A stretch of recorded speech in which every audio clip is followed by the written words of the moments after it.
sorry, we're running short on time. If you can chat with them for the coffee break we have now, and move to the next session. So we now have a coffee break for 10 minutes, and all those who want to get their valid ticket stamped to the desk outside. We'll be back in about 10 minutes again for our third speaker. Thank you. With a regional office in the UAE and operations in 14 countries extending from London to Jakarta. Dr. Alva, please. Good afternoon. Good afternoon. It's nice to be with you, and I'm delighted that so many people have actually shown up here for this event. I came late last night from Saudi Arabia and it was a bit late. In the airport, traffic reminded me of the good old days in Dubai where everything was crazy and busy. So I think Dubai is back. The businesses seem to be taking out the Europe. If you're contemplating to start a business, this is the place to do it. I have not seen traffic like that in the airport for a long time. I don't know where it's coming from, but it seems that Dubai is recovering from 2-3 years of difficult period. I'm going to kind of follow Rabia and ask you a question, if you don't mind. Can you tell me how many of you actually know about the Batil brand, those who are here? Almost all. And how many have actually purchased somewhere from that? Great, so I'm in good company. Actually, today I don't have a formal presentation, but I have some document that I will put on the screen that's from a business plan, but hopefully I will do it quickly because I have 15 minutes to tell you about the Batil. Most of you, it seems, are familiar with the brand. I just want to tell you a little bit about the company, how that brand came about, and where we are now in our stage of development. Most of people that I talk to, one of the questions they ask me is, what is Batil? What does Batil mean? And one day I was in my office and I want to share this anecdote because it was quite funny and maybe says something about the level of passion and connection that our brand has made with the consumer. I was in the office and I got a call from a gentleman from Mecca, and he said, "I've been trying to call you for a month, and I can't. Finally, you got your said, what can I do for you?" And he said, "What does Batil mean?" I said, "You spent a month finding me to just ask me what does Batil mean?" He said, "Yes, because I have a real problem. My wife wants to name our daughter Batil." And I want to know if it has some bad meaning because I don't know what it means, and it's an Arabic word, and if it seems something bad, I don't want to name my daughter Batil. My wife loves your product and wants to call our daughter Batil. And I think at that point, I realized, one, the power of branding, and secondly, the passion and the connection that our brand has made with the people. And what I like to tell you today, how did we come from nowhere to a stage where people actually want to name their daughter after our branding. Today, I think just from the response that I saw here, Batil is a well-known brand in the confectionery industry, particularly in the date segment. In the region, we are the market leader in that segment. And probably, if not the market leader, a strong market player in the gourmet luxury retailing of food. And we have now gone beyond just the confectionery food, but we have a lot of savory items that we offer. But its position in the market was largely supported by a pioneer work that we did in the date industry. Before Batil came around, there was no luxury date, there was no quality date that people bought and could give to other people.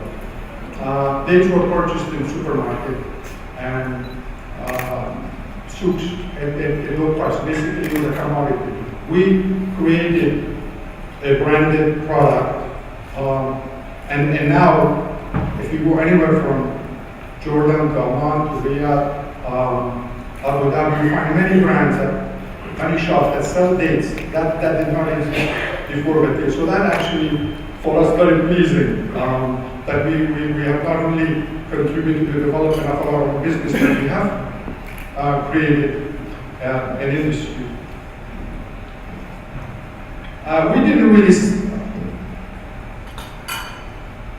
We didn't set out to create an entire new industry, that is the gourmet date market.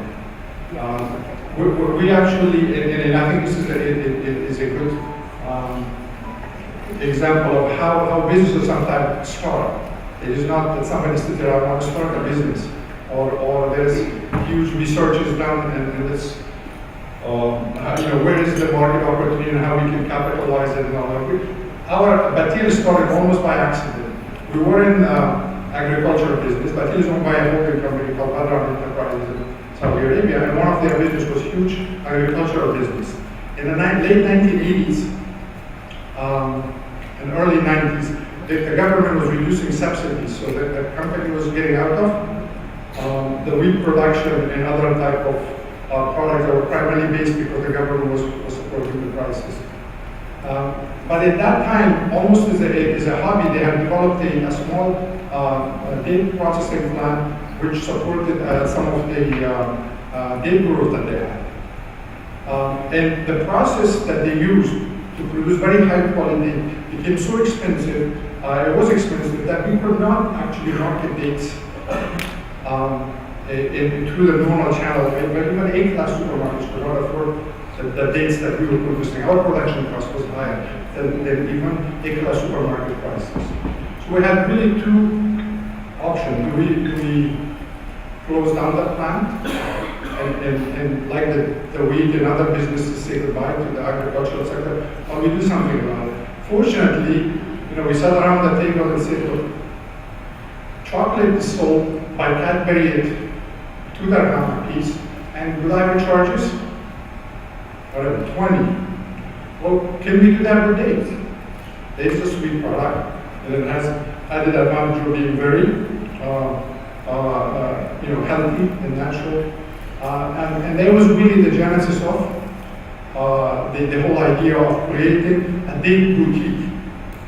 But as I'll tell you in the next 5 or 10 minutes, it took 20 years and a lot of investment to get where we are. The idea was simple, but actually it was not cheap, and it was not quick. Unlike paper, where they made a lot of money very quickly, it took from us a lot of investment in many years. And in order to create the brand, support it, and sustain it, we had invested, made a significant investment in farming, manufacturing, and distribution, and R&D and product management.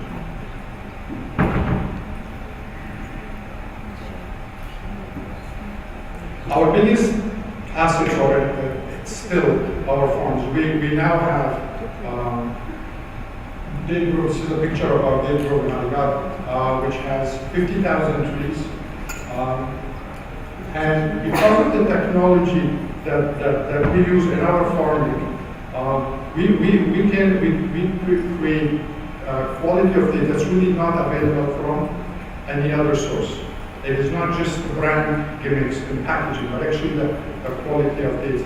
Dates in general get infested because when they become sweet, little bugs go inside, and then so infested dates, you may get some protein, but most people would like to get their protein too, to bugs in a date. So in the US, there is a 5% limitation on infestation level. We have actually reached 100% infestation-free days.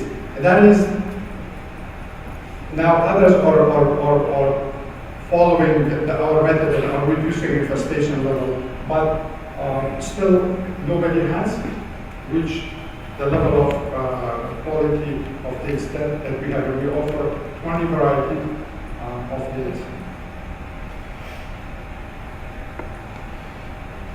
The other, dates are produced once a year, and we have to maintain it for the whole year in order to sell it. So you need to create process dates in a way and store it that maintains the quality both in terms of texture and moisture, that still is a product that you want to eat it and not just process it for other cookies or other things. And most of the dates in the world today are used to make other products. We now have just built a plant in 2010 that processes 5 million kilograms of dates. We now utilize about 80% of that. So it is, and that this has really given us a clear, differentiation from other dates. You cannot wash dates. Dates, when you put it in water, the skin goes away. So most of the dates that you see are dirty. You don't have to wash it. We have actually developed special technology that wipes dates. So and these are the kind of things that we do with this, which it has increased our cost. That's why we had to create the marketing channel to be able to support the price that's required to sell goods.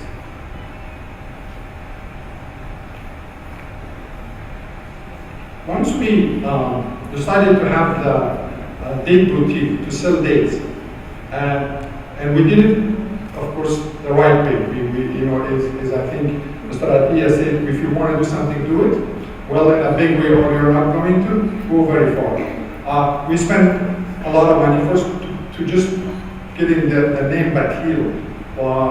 We had a vision that we didn't want to be just in Saudi Arabia or in the Arab world, but we want to be in London, Paris, or other markets. And if we call it Al Fakhra or some other difficult, it might be difficult.